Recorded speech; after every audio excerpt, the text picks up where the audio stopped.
Good afternoon, ladies and gentlemen. My name is Bao Feng from Pure Talents, and I'm an MC for this afternoon. Welcome to the 5th DBS NUS Social Venture Challenge Asia finale.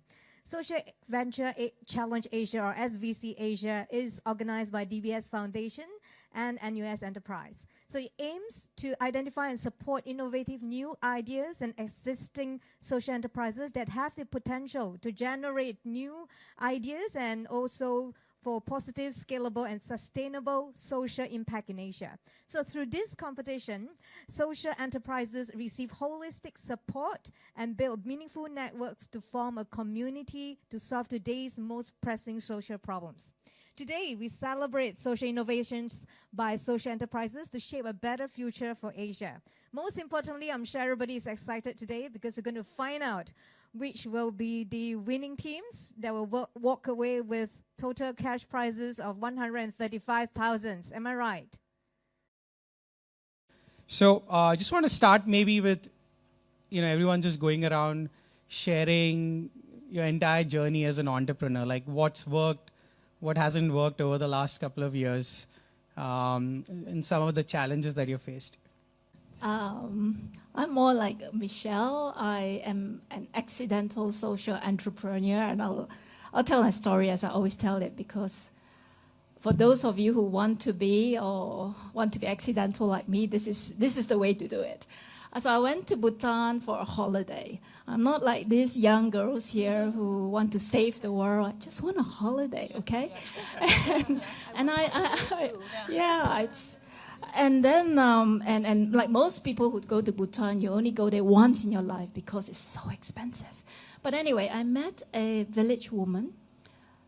She's poor and illiterate, but what I see was she could make beautiful things like this, but she could not sell them. So I thought, this accountant thingy, why don't I help her set up a home business? I'll be very honest, I just want to do it once. Like give her some money, give her some tips, and ta-da! But she made 8 scarves, really beautiful. When she brought to me, I'm like, wow, did you make this from the rainbow? And then I did something that every one of you can do. And I know all the social entrepreneurs can do more than I do. But those of you who has not started and accidentally want to start, this is the way. Take a photo of the product, put it on your Facebook, say you crowdfund. I think someone said crowdsourcing just now in the panel. And that day we sold over 40. I was so delighted. And I gave her the money. Her name is Karma. And she started to just cry and cry. I'm like, what's happening? I'm so happy. I'm top sales. And she said through her tears, and it was translated back, that I've never seen so much money. It's less than 1,000 US. And she said, and I earned it myself. Later on, from the 100 women that we've since trained, most of them will tell me the same story. When they got the first batch of money from Anna by Karma, they just can't help crying. Now, I know none of us in this room will understand, because we studied so hard to earn that big salary. If you get less than that, you'll cry, not when you get something. So anyway, that's when we sold the first 40-something that quickly make. I brought it home to Hong Kong. I gave it to the friends who crowdfunded with me. And I said, it's really nice. Can I have some more? I'm like, uh-oh. And that's when the entrepreneur has to come in, right? Which I don't have. I'm an accountant. So, but anyway, I called my driver. They went to pick up. And then we sold 1,000 in 16 weeks. And I can tell you at that point, I said, oh my goodness gracious me. And so I flew back to Bhutan, get the quality and all the struggles that you talk about. I cried many, many times. But I must say that all this crying is good crying, because every single small thing you do for them is such a big thing for them. And that's why we cry. So. How often have you regretted that you started this? And how do you overcome that regret, if you even do? Maybe I start first. Up to now, I mean, we have won awards and all this, all that, and we don't have the sales problem. From day one, we are selling. Now we have the sales problem because all my friends have bought the scarf. So there are days that I feel scared that 100 women and their families are making scarf and sort of depending on me to sell. And I'm no great salesman. But I must say that they also motivate me to do so, because they want to learn. When I go there and teach them, everything is like a sponge that are waiting. So when you have this type, you think about them. And as I just said, maybe if I Facebook this event, and maybe I talk here, we get something done for them. It's that easy, so to speak, compared to them.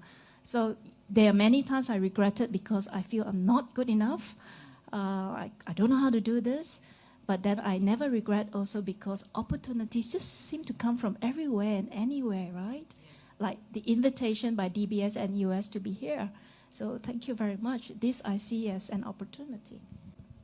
No, thanks for sharing that. And on that topic of stereotypes, I think we hear a lot about how challenging it is for especially women entrepreneurs all over the world to start a business, whether it's even coming to fundraising. And I have a bias, even my fiance runs an organization that talks about breaking stereotypes. So I have first-hand experience. I just want to hear about what have you faced that as a women entrepreneur, as a founder, when it's come to fundraising, when it comes to sale, has it been harder, especially in Asia? My age group is much closer to Michelle.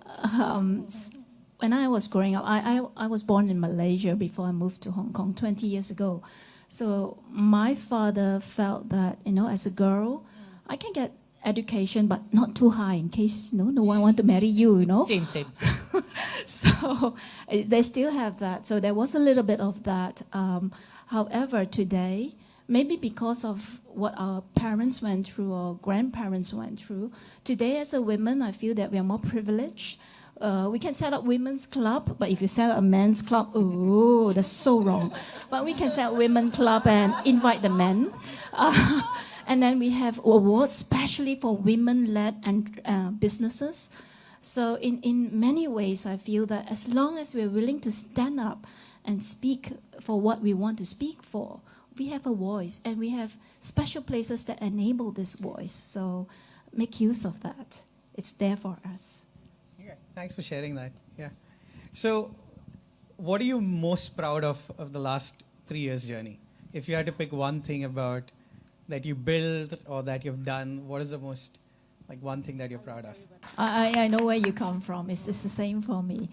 What I want to say is, and I've said it last year at the 3-minute pitch, I said it was Mother Teresa who said, not all of us can do great things, but each one of us, as you have said, Bo, can do small things with great love.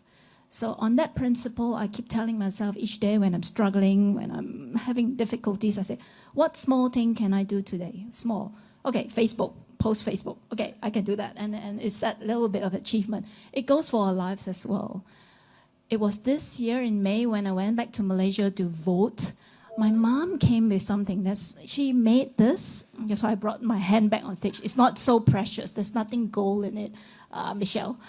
She weaved this handbag, and afterwards you can come and have a closer look from all the snacks that my family have to eat, so you can see what my family has eaten for a long time to make me this bag.